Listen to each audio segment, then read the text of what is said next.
Sejam todos muito bem-vindos ao Ponto de Equilíbrio. Eu sou Israel Miranda e hoje eu quero partilhar com vocês uma dica básica de interpretação bíblica. Mas, por favor, não saia daqui porque esse assunto é fundamental.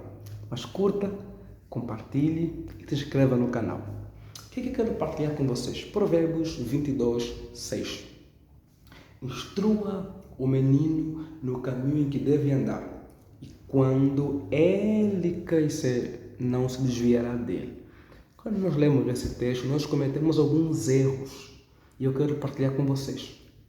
O primeiro deles é que nós olhamos para esse texto e quando vemos crianças que crescem na fé, nos caminhos do Senhor e se desviam, se apostatam da fé, quando nós a tendência a pensar que esse ali não foi instruído nos caminhos do Senhor.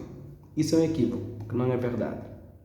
Segundo, nós temos a tendência de olhar para esse texto como se fosse uma garantia, uma promessa. E aqui vem a dica. Esse texto não é promessa. Não é promessa, não. A dica é qual? Sempre que você vai ler, estudar o texto bíblico, tem que se perguntar: qual é o gênero literário desse texto que eu estou estudando? E o texto que estamos aqui a falar é Provérbios, sabedoria, não é profecia. Portanto, esse texto não é uma promessa de Deus sobre os pais que educam os filhos. Não é. Então, o que é Provérbios, ou então texto de sabedoria, são o quê? São princípios de sabedoria que se extrai da observância da vida comum. Olhando a vida, olhando a vivência, se percebe que aqueles que instruem os filhos no caminho, a tendência é que os filhos no futuro não se percam disso.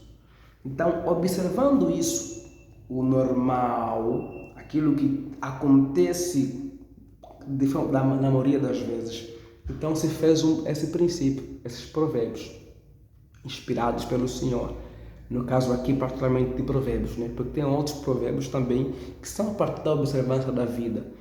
E a gente precisa entender que aquilo que é observado, aquilo que é normal, nem sempre acontece. Às vezes sai do normal. A vida não é linear. Às vezes o padrão não acontece. Mas, de forma geral, acontece. Mas o que acontece de forma geral nem sempre acontece. Pode se extrapolar, pode sair, porque a vida tem altos e baixos. E acontece.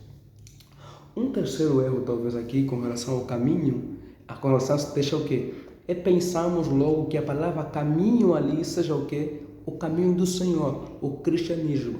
Esquecendo primeiro que o texto ali é um contexto hebraico, portanto a cultura ali não é cristã, mas também o caminho ali não tem a ver com o caminho do Senhor. Tem a ver com o quê? Tem a ver com o caminho que o jovem vai fazer da vida, vai percorrer. E a ideia é o quê? É que o pai prepare e talvez possa também consagre o filho para quê? Para que ele consiga seguir o caminho dele de vida.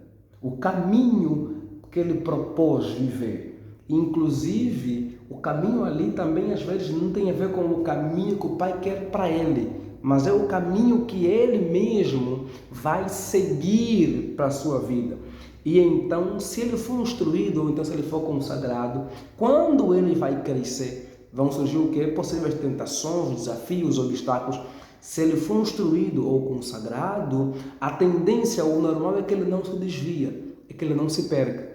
Portanto, o texto ali não está falando também de que de se desviar dos caminhos do Senhor, de apostasia.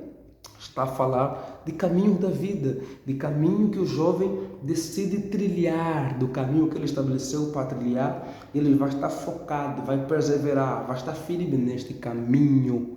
É sobre isso que o texto está dizendo. Não está falando que nós temos os filhos do caminho do Senhor, eles vão então crescer e não vão se perder. Agora, nós podemos usar esse princípio de sabedoria para os caminhos do Senhor? Me parece que sim. Me parece que se nós instruímos os filhos, enquanto novos, nos caminhos do Senhor, a tendência é que eles, de fato, ao crescerem, não se percam.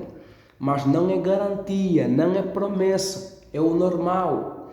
tem um livro chamado A Fé Começa em Casa. É um livro que mostra, em 2008, foi uma estatística da América, que aqueles que cresceram na fé, sem um bom fundamento quando eram pequenos em casa, quando se tornaram jovens na vida adulta, se desviaram da fé. Por quê? Porque não tinha estrutura boa em casa, não tinha bom fundamento da fé cristã. Então, observando o cristianismo, observando a jornada cristã, também podemos aplicar esse princípio em que sentido? De que se a gente está observando a tendência é que aqueles que não foram instruídos no caminho se percam com mais facilidade, mas aqueles que foram instruídos tendem a permanecer nesse caminho. Porém, o texto não está falando sobre isso inicialmente. O que podemos fazer é, observando a vida cristã, a vida dos cristãos na jornada, se percebe que aqueles que crescem nos caminhos do Senhor, que foram instruídos, tendem a permanecer. Mas como não é promessa, é possível que haja apostasia, é possível que se percam, é possível que desviem dos caminhos do Senhor. Quantos se perderam? Amigos queridos que oramos juntos, crescemos, os pais destruíram, educaram e se perderam. Por quê? Porque não é uma promessa. E mais do que isso, aquele texto não fala disso. Agora, nós podemos, talvez, olhar para a nossa realidade e ver que, observando, isso também tende a acontecer nesses caminhos. Mas o texto ali está falando de quê? Do pai que consagra ou que instrui o filho. Inclusive a palavra menino ali também pode ser jovem, por exemplo, no grego, no hebraico.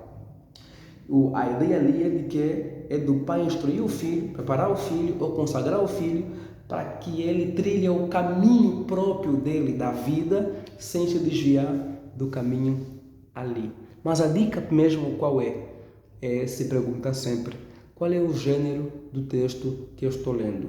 Porque se você não fizer isso, você vai interpretar mal o texto e vai aplicá-lo mal. Você vai condenar muitos pais que lutaram para educar os filhos nos caminhos do Senhor. Os filhos cresceram, se desviaram, se apostataram. Você vai fazê-los viverem com remorso, como se falhassem, com culpa. E segundo, além de você fazer esses pais pensarem assim, segundo, você vai fazer pessoas acharem que Deus falhou, porque Ele prometeu e não cumpriu, quando o texto não é promessa. Portanto, é o que? É sabedoria, é provérbios, observância da vida, observância daquilo que é o normal, daquilo que é o padrão, que pode não acontecer. Isso é fundamental a ser considerado.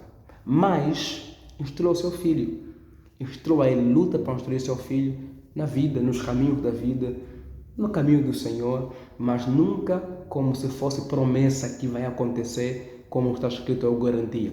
Tem que instruir como deve ser.